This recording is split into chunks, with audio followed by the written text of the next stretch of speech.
Sean muy bienvenidos, respetables hermanos y hermanas. Siempre está con ustedes el hermano Alexander Castellanos desde la Iglesia de Cristo en la República de El Salvador. Estoy transmitiendo a través del Alumbrador Cristiano y a través de mi especial programa Te Daré lo Mejor, siempre los días miércoles a las 5 de la tarde, hora de El Salvador. Estamos estudiando la vida y ministerio del Señor Jesucristo y ahora vamos a ver la lección número 92 y el subtema que estamos estudiando es lo que significa ser mi discípulo. Vamos a ver la parte 2, le repito lo que significa ser mi discípulo. Haciendo un resumen de lo que en la clase anterior vimos, decía que Cristo se quedaba a menudo en casa de Pedro cuando él estaba en Capernaum, y a este apóstol, a quien nunca le faltaban palabras con que expresarse, dijo que sí. Y decía lo último de esta lección, que puede ser que dijera que sí por 3 razones. Una, porque el Señor ya había pagado el impuesto en otras ocasiones.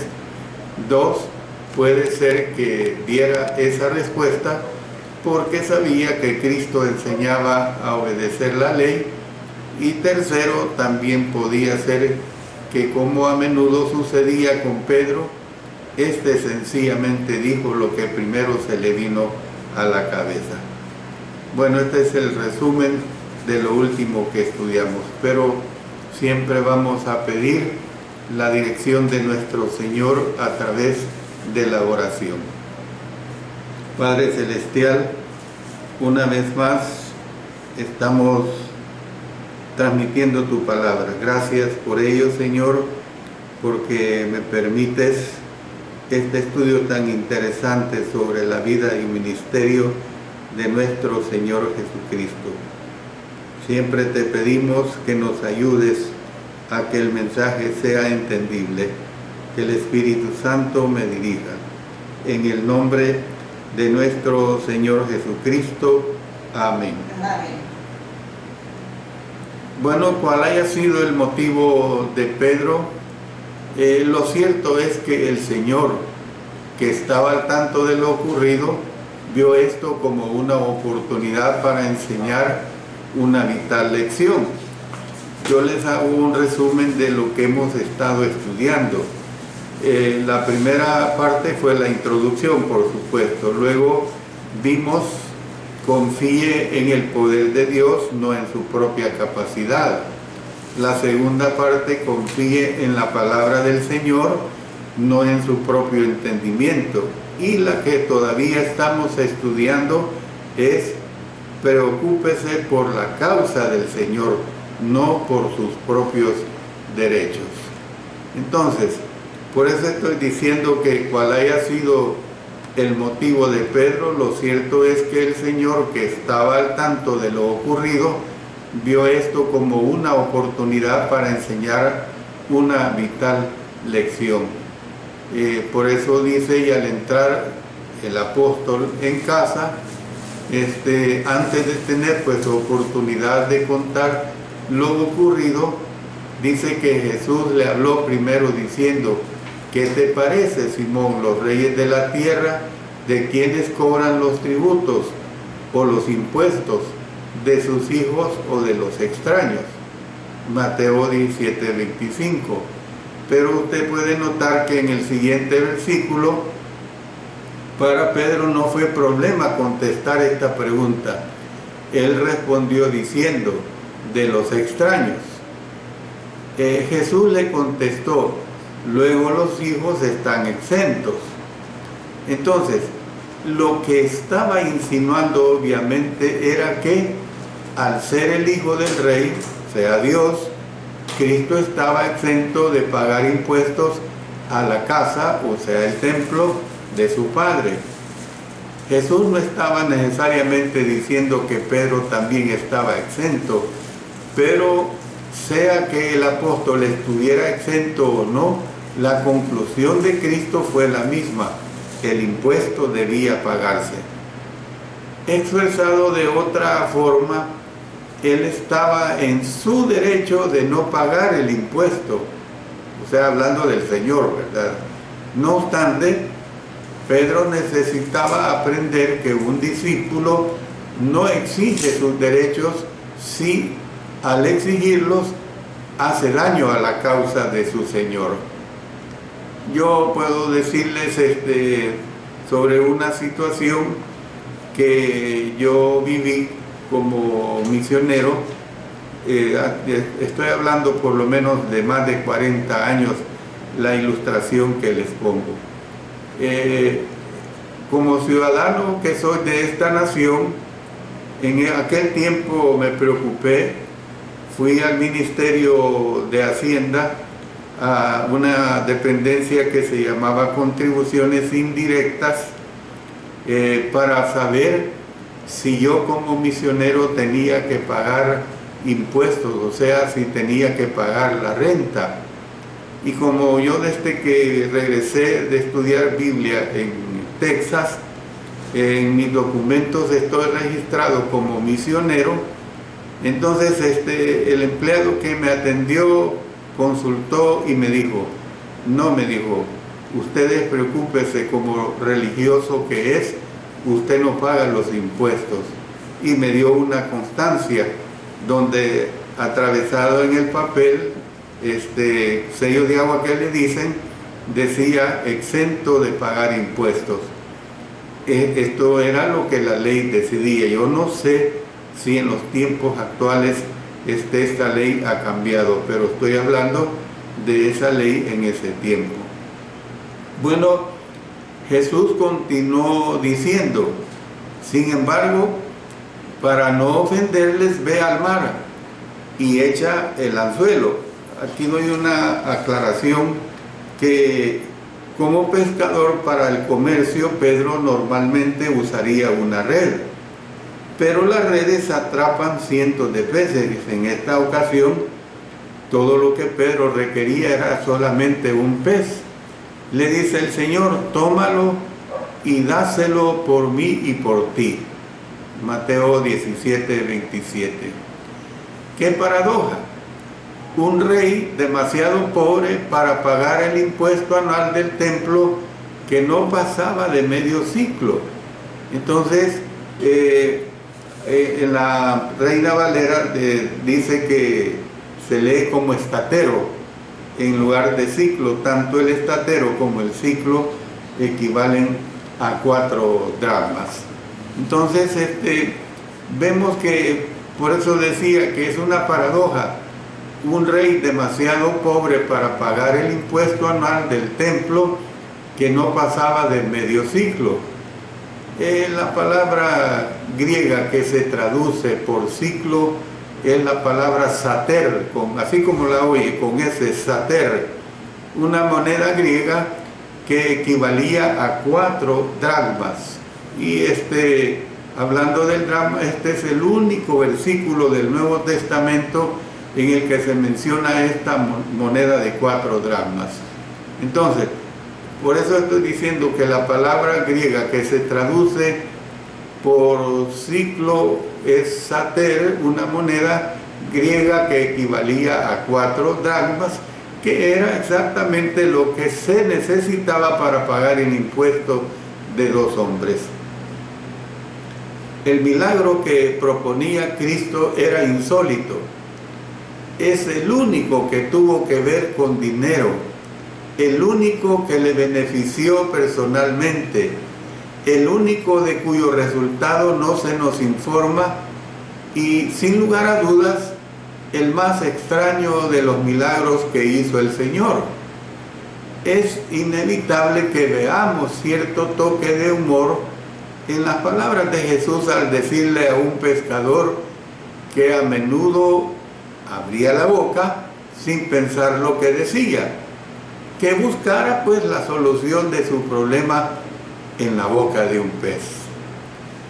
No obstante, tengamos el cuidado de no permitir que lo novedoso del milagro opaque las palabras clave que están incluidas en las instrucciones de Jesús cuando dijo para no ofenderles.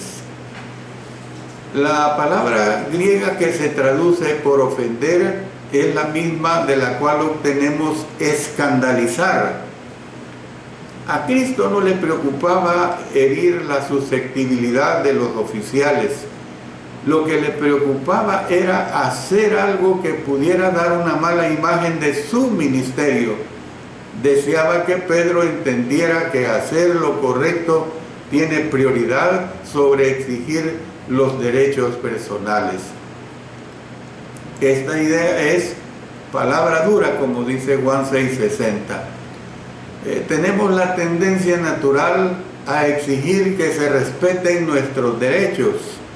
Exigimos que se nos dé lo que merecemos. Luchamos contra todo el que nos prive de lo que nos pertenece legítimamente. Jesús nos llama a elevarnos por encima de ese impulso natural y a siempre considerar de qué manera nuestras acciones afectarán su causa, expresado en las mismas palabras del texto. Si al exigir que se respeten nuestros derechos se produciría un escándalo que afecte a la causa de Cristo, es mejor renunciar a tales derechos. Jesús no solo enseñó esta clase de renuncia a sus propios derechos, sino que también la practicó. Vimos una demostración de ello al comienzo de su ministerio terrenal. Él tenía el derecho de no ser bautizado por Juan, ya que él era libre de pecado. Mire lo que dice Hebreos 4:15, porque no tenemos un sumo sacerdote que no pueda compadecerse de nuestras debilidades, sino uno que fue tentado en todo según nuestra semejanza, pero sin pecado. Mire lo que nos dice Mateo 3:14. Mas Juan se le oponía diciendo: yo necesito ser bautizado por ti, ¿y tú vienes a mí? Pero el Señor renunció a ese derecho. Dice la palabra de Dios que era para cumplir toda justicia. Mateo 3:15. Veremos otra demostración al final del ministerio de Cristo. Él tenía el derecho de no morir, porque no había hecho nada digno de muerte. Dice en Lucas 23:4, y Pilato dijo a los principales sacerdotes y a la gente: ningún delito hay en este hombre. Pero el Señor renunció a ese derecho para que nosotros pudiéramos ser salvos. Miren lo que nos expresa el apóstol Pablo en 1 Corintios 15:3. Porque primeramente os he enseñado lo que asimismo recibí, que Cristo murió por nuestros pecados conforme a las Escrituras. Un verdadero discípulo no se preocupa tanto de sus derechos como sí se preocupa de que el Señor sea glorificado y de que la causa de éste sea fomentada. El apóstol Pablo escribió dos extensos argumentos sobre la necesidad de renunciar a los derechos personales dadas ciertas circunstancias. Yo les recomiendo que extra estudio, o sea, en su casa, usted se ilustre más con estos capítulos que le menciono. Le menciono Romanos 14, todo el capítulo. Le menciono los capítulos 8 al 10 de 1 Corintios. 1 Corintios, capítulos 8 al 10, o sea, capítulo 8, capítulo 9 y capítulo 10, los tres capítulos completos. ¿Ve? Bueno, de esta manera terminamos el tercer aspecto, pues preocúpese por la causa del Señor, no en su propio entendimiento. Pero vamos a entrar al cuarto aspecto. Promueva la obra del Señor, no sus propios intereses. Se lo repito, promueva la obra del Señor, no sus propios intereses. No hacía mucho que Jesús había identificado su reino mesiánico con la iglesia que había de edificar. Repito lo que ya en varias ocasiones hemos estudiado en Mateo 16, versículos 18 y 19. Y yo también te digo que tú eres Pedro, y sobre esta roca edificaré mi iglesia, y las puertas del Hades no prevalecerán contra ella. Y a ti te daré las llaves del reino de los cielos, y todo lo que atares en la tierra será atado en los cielos, y todo lo que desatares en la tierra será desatado en los cielos. Él trataba constantemente, pues, de convencer a sus seguidores de que el suyo sería un reino espiritual, no un reino terrenal, ni carnal, ni mucho menos político. Este estaría en el corazón de los hombres, no en un mapa del mundo. Sus discípulos fueron completamente incapaces de entender esta verdad. La falta de entendimiento de ellos se pone de manifiesto en el evento que se consigna a continuación.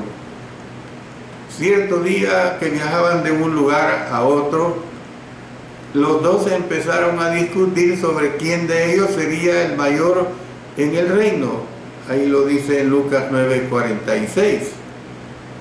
Su discusión pudo haberse motivado por la promesa que Jesús hizo a Pedro, lo que acabamos de leer en Mateo 16:19, o por el hecho de que el Señor solo tomó a Pedro, a Jacobo y a Juan para llevarlos al monte.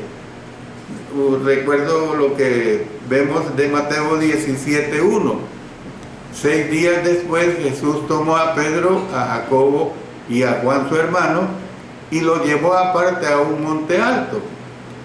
No se nos dan los detalles, pero no hay razón para pensar que alguno de los apóstoles se mantuviera al margen de la discusión.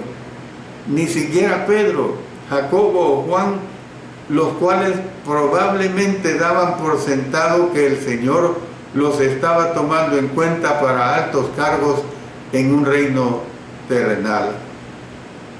Mire usted más adelante en Mateo 20:21. Él le dijo, ¿qué quieres? Ella le dijo, ordena que en tu reino se sienten estos dos hijos míos, el uno a tu derecha y el otro a tu izquierda. Y vemos que cuando llegaron a su destino, o sea, su destino era Capernaum, dice en Marcos 9:33, y llegó a Capernaum y cuando estuvo en casa les preguntó, ¿qué disgustabais entre vosotros en el camino? Aparentemente habían hecho un recorrido más grande por Galilea, después de lo cual volvieron a Capernaum. Entonces Cristo les preguntó, miren lo que dice en Marcos 9:33, ¿qué disputabais entre vosotros en el camino? Al principio no respondieron, porque miren el verso 34, mas ellos callaron, porque en el camino habían disputado entre sí quién había de ser el mayor, y es posible que se haya debido a que estaban apenados. Sin embargo, cuando se percataron de que Jesús sabía exactamente que habían estado disputando, note lo que nos dice Lucas 9:47. Y Jesús, percibiendo los pensamientos de sus corazones, tomó a un niño y lo puso junto a sí. Preguntaron, ¿quién es el mayor en el reino de los cielos? Bueno, en vista de esto, entramos a ver otro aspecto muy importante. Y ese aspecto muy importante se refiere a la enseñanza más importante relacionada con los niños. Esa enseñanza más importante relacionada con los niños verdaderamente es trascendental. Si Jesús hubiera deseado enseñar la supuesta superioridad de Pedro, no se habría encontrado mejor oportunidad para hacer lo que ésta. En lugar de hacer tal cosa, Cristo usó el momento para enseñar una lección sumamente necesaria. Miren lo que nos dice Marcos 9:35. Si alguno quiere ser el primero, será el postrero de todos y el servidor de todos, porque el que es más pequeño entre todos vosotros, ese es el más grande. Para que se entendieran bien este mensaje, el gran maestro usó una ayuda visual viviente, pues esto es lo que leemos. Dice, y llamando Jesús a un niño. Habrá sido este a lo mejor uno de los hijos de Pedro, es una suposición nada más. Y llamando Jesús a un niño, lo puso en medio de ellos. También leemos en Marcos 9:36, y tomando al niño en sus brazos, les dijo a sus discípulos. Miren lo que tenemos en Mateo 18:3 y 4. De cierto os digo que si no os volvéis y os hacéis como niños, no entraréis en el reino de los cielos. Así que cualquiera que se humille como este niño, ese es el mayor en el reino de los cielos. Bueno, hay muchas verdades que pueden sacarse de las palabras del Señor Jesucristo. Por ejemplo, se pone en evidencia el error de la doctrina del pecado original, aquella creencia de que el niño nace completamente depravado, que error más craso, debido al pecado de Adán, creencia que es contraria a lo dicho por Jesús en el sentido de que más bien debemos hacernos como niños para entrar en el reino de los cielos. Otro error que revelan las palabras del Señor es el que constituye el llamado bautismo de niños, error que se pone de manifiesto al darse a conocer por tales palabras que los niños están preparados para el reino en la condición que se encuentran y que por esta razón no requieren de ceremonias estipuladas por el hombre para prepararlos. No obstante, Cristo estaba centrándose en una verdad de su ilustración, y esa verdad es que es necesario ser humildes. Cuando estoy hablando de esto, quiero decir que la verdadera humildad se encuentra en la virtud mencionada en la sección anterior, o sea, la capacidad para renunciar a sus propios derechos. Por lo general, los niños pequeños no se clasifican entre ellos mismos bajo categorías tales como grande o insignificante. Esta clasificación no se da entre niños. Entonces, yo estoy diciendo que, no obstante, Cristo estaba centrándose en una verdad de su ilustración. Es necesario ser humilde. Es necesario estar dispuestos a servir y no a ser servidos. En aquellos tiempos a los niños se les ubicaba cerca del último lugar de la escala social. Hoy es al contrario, pues a menudo son los primeros en ser servidos, pero en ese entonces por lo general eran los últimos. El Señor estaba tratando de hacer que sus discípulos entendieran que para ser útiles en su reino debían estar dispuestos a ocupar un puesto humilde. En los días siguientes Jesús previno a menudo a los discípulos contra la ambición egoísta. Mire, vamos a leer una porción que nos ilustra mucho sobre esto en Mateo 23, 8 al 12. Pero vosotros no querráis que os llamen Rabí, porque uno es vuestro Maestro, el Cristo, y todos vosotros sois hermanos. Y no llaméis Padre vuestro a nadie en la tierra, porque uno es vuestro Padre, el que está en los cielos. Ni seáis llamados maestros, porque uno es vuestro Maestro, el Cristo.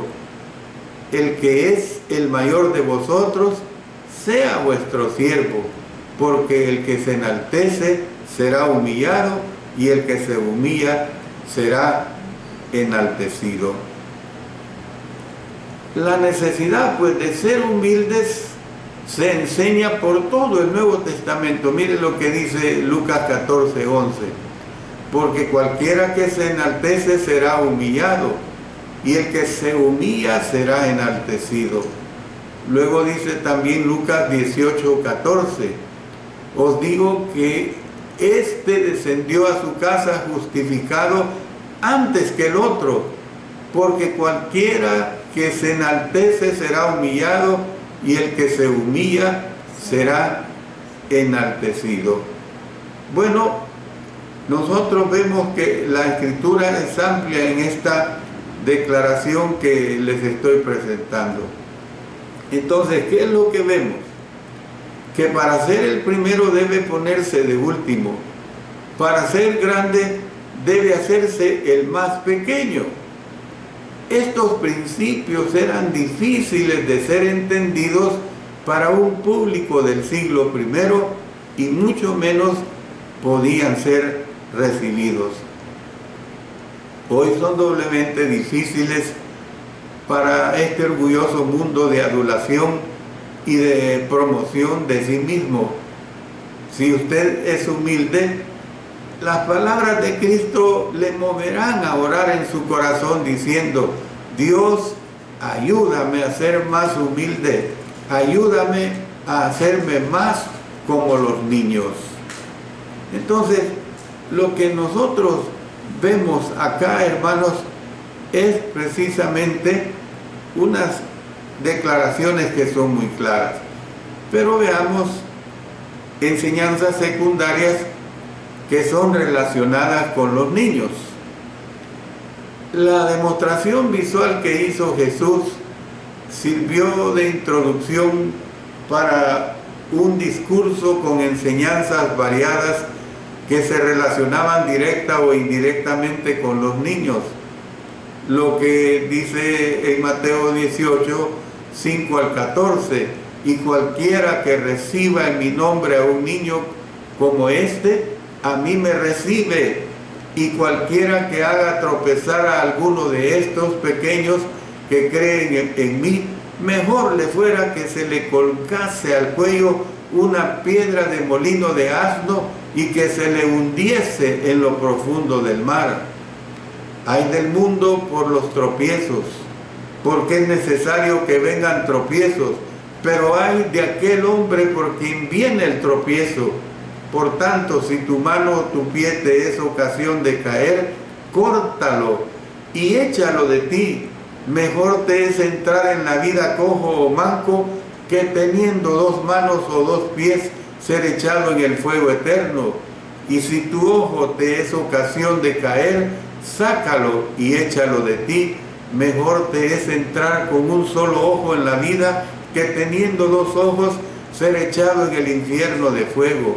Mirad que no menospreciéis a uno de estos pequeños, porque os digo que sus ángeles en los cielos ven siempre el rostro de mi Padre que está en los cielos.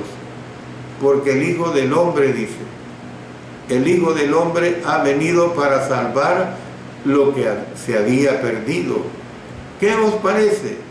Si un hombre tiene 100 ovejas y se descarría una de ellas, no deja las 99 y va por los montes a buscar la que se había descarriado?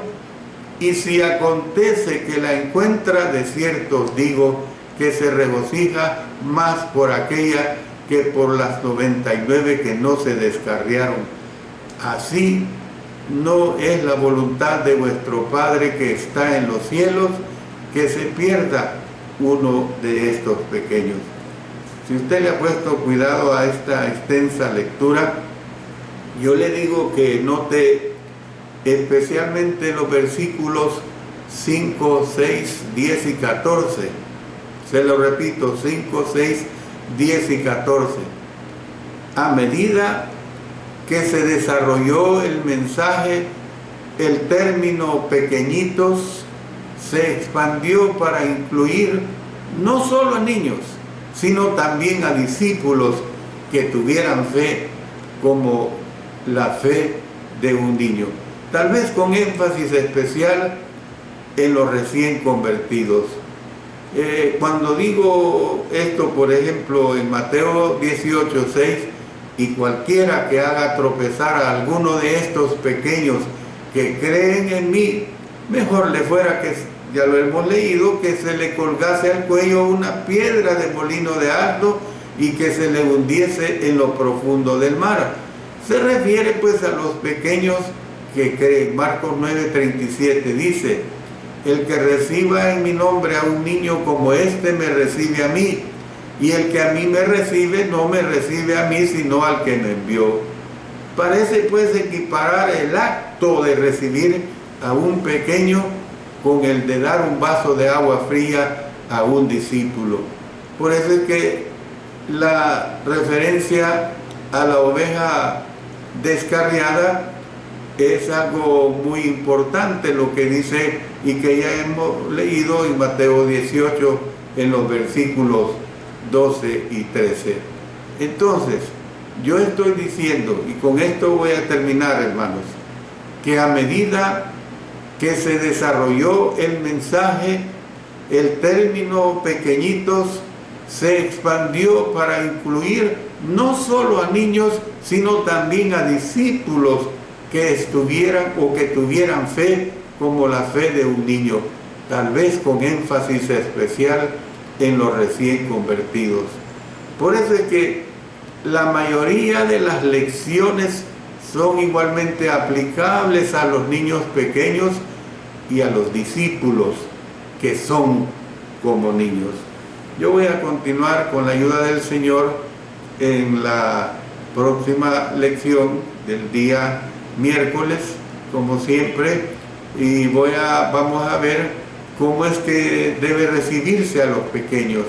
Es algo que está muy documentado en las Sagradas Escrituras. Gracias doy siempre a todos ustedes por tener ese interés en el estudio de su palabra, y siempre les invito para todos los miércoles a las 5 de la tarde a escuchar estos interesantes estudios de la vida y ministerio de nuestro Señor Jesucristo. Oremos.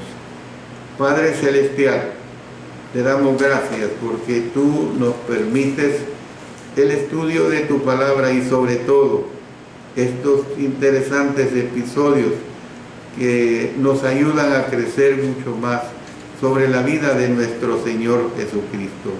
Gracias por ello, porque nos podemos alimentar continuamente en esta situación. En estos momentos también estamos tomando en cuenta una petición de nuestra hermana Alicia Medina de Bolivia, que pide oración por su hijo Rubén, un niño grande que está padeciendo por ciertos problemas. Oramos pues en la petición que hace nuestra hermana Alicia Medina, que le asistas con su hijo. Padre eterno, pues agradecidos estamos con que nos permites el que nos dediquemos a estudiar tu sagrada palabra. Lo hacemos todo En el nombre de nuestro Señor Jesucristo. Amén. Amén.